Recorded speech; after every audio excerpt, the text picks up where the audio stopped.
Good evening, dear viewers, and welcome to the 6 p.m. news. We begin right away with our headlines.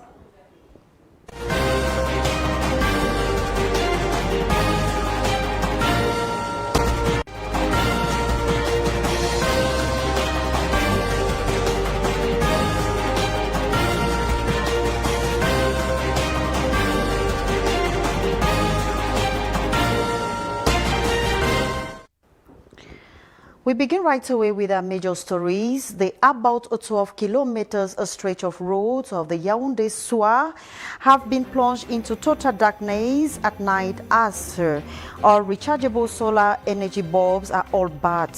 Inhabitants and business operators cry out and say it is all about an act of negligence. The first International African Convention for the Promotion of African Traditions and Languages opened this October 25th, 2022 in Yaoundé, presided by the Prime Minister Head of Government, Chief Dr. John Gutte. Those were our headlines. Developments in a moment.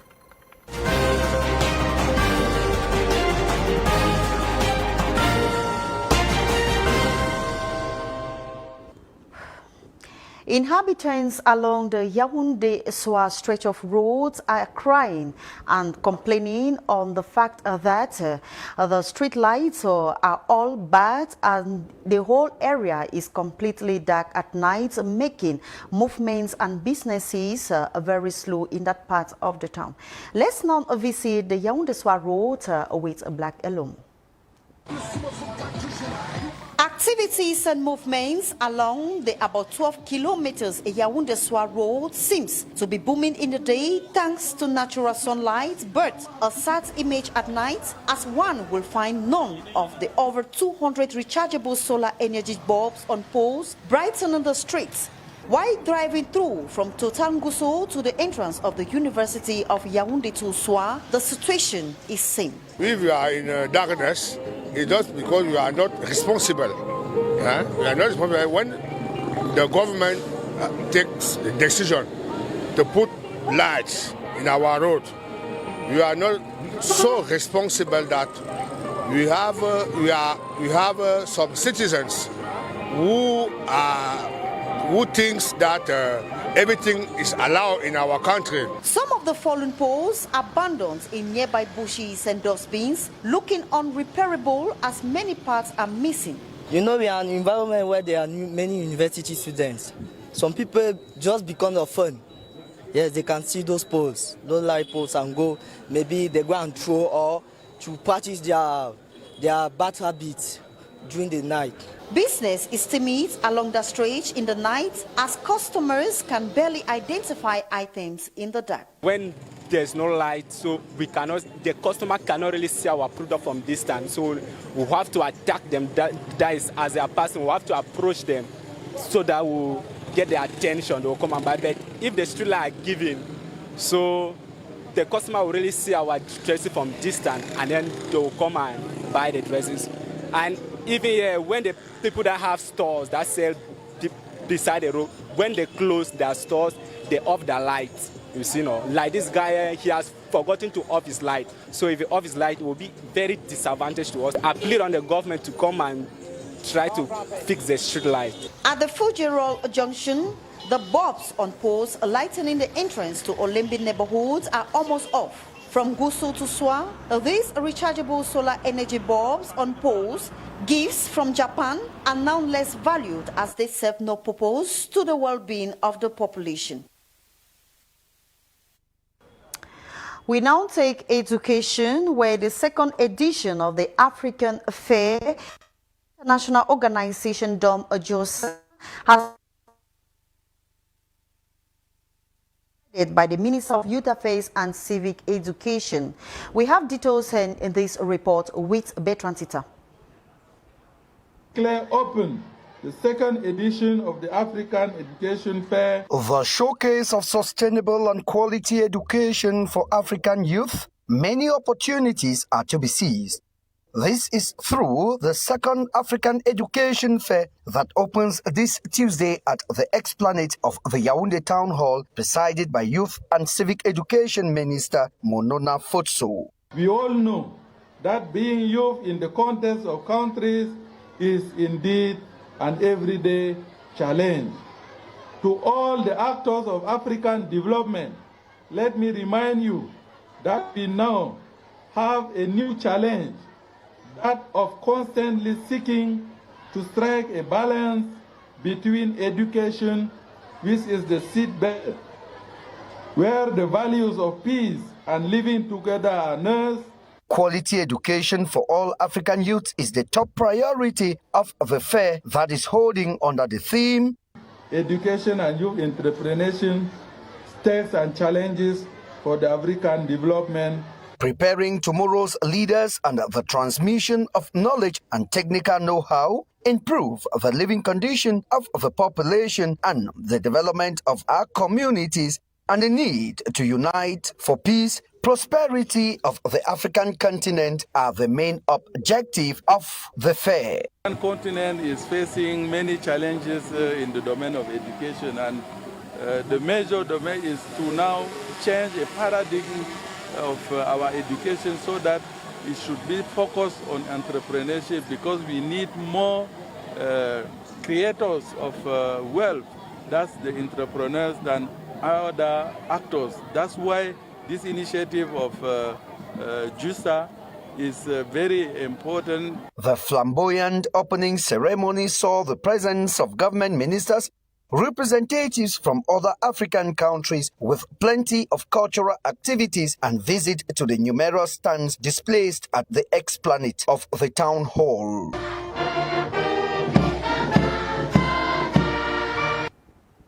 The Prime Minister, Heads of Governments, Chief Dr. Don Gute, has presided this October 25th on the first International African Convention on the Promotion of the African Tradition and Languages.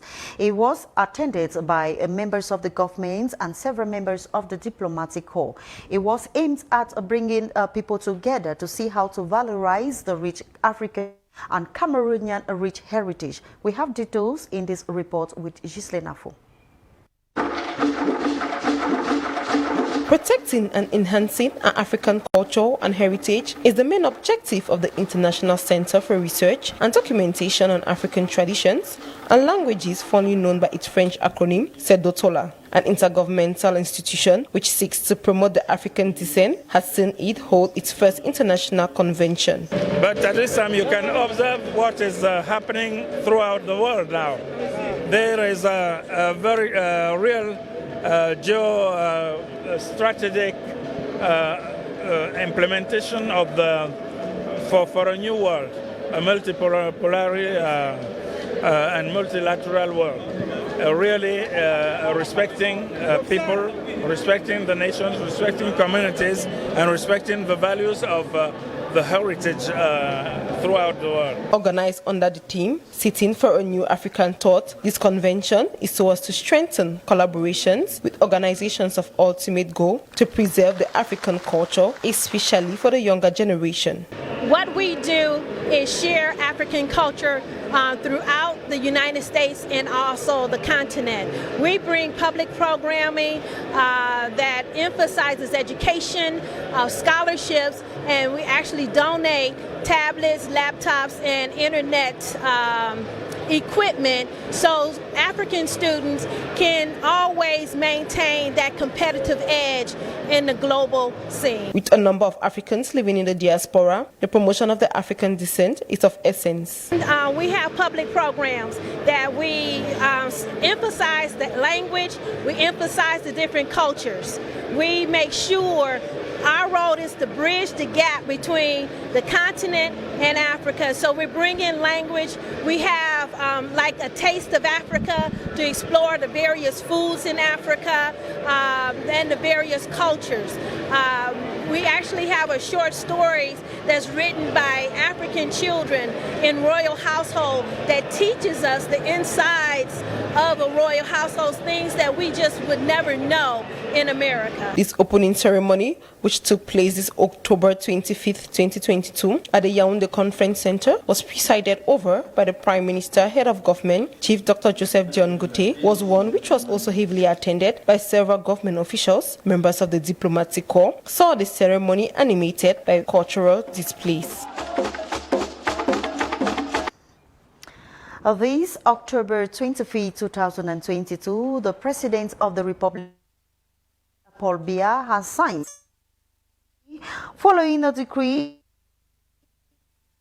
there has been a nomination of some personnel at the General Secretariat of the Prime Minister. According to Article 1, as from the signature of this present decree, signed this October 25, 2022, the following have been nominated special advisors at the General Secretariat at the services of the Prime Minister. They are Mr. Mboto Edimo Frederick, Mr. Okole Ndopkwe Blessed, Mr. Cheka Cosmos Ngasa, and Madam Aisa Afadajo. According to Article 2, the interested or newly nominated have full rights and in Article 3, the present decree will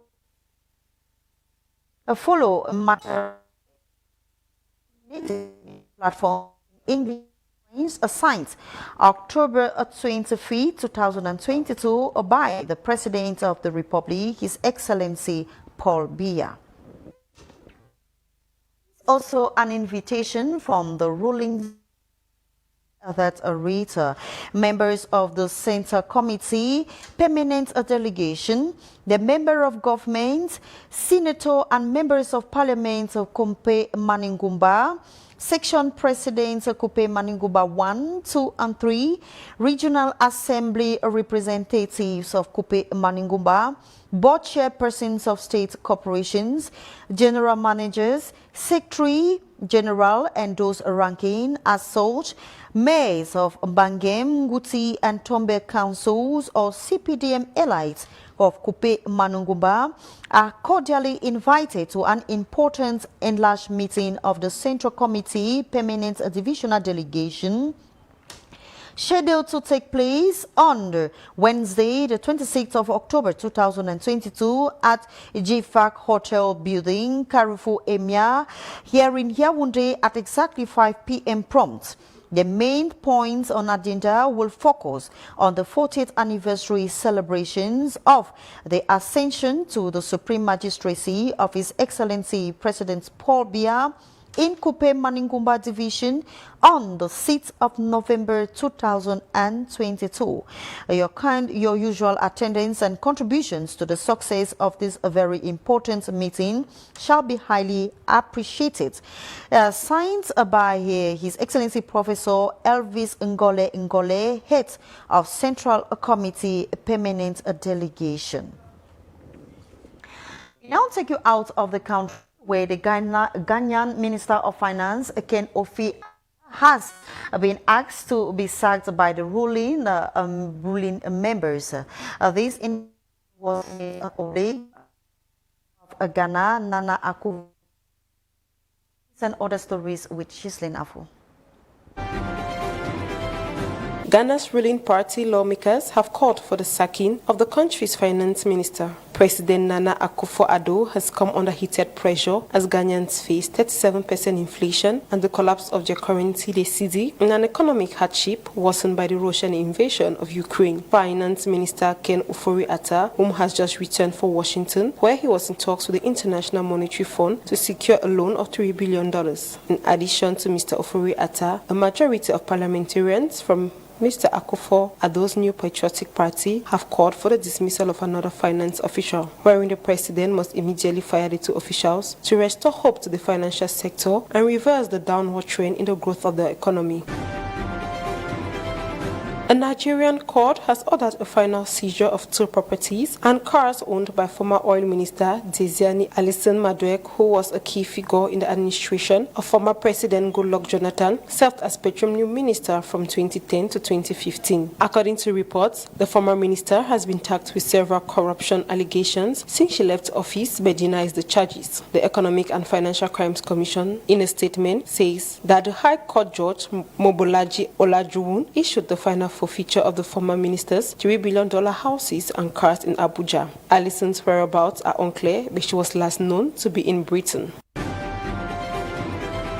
Fire outbreak at a boarding school for the blind on the outskirts of Uganda's capital, Kampala, is seen to have killed 11 people, including children. 6 others who were found in critical condition have been admitted to the hospital, the Ugandan police said in a statement, but could not state the cause of the fire at the Salama school. The victims, including children aged between 7 and 10, were burnt beyond recognition. The Salama School for the Blind, built in 1999, has dozens of students aged between 6 and 25. Fire incidents at schools have been a cause for concern for education officials in the East African country, where classrooms and dormitories are often crowded. Thanks very much for watching, dear viewers. That was the package we had for you. Goodbye and stay in the company of interesting programs on Camdis Television.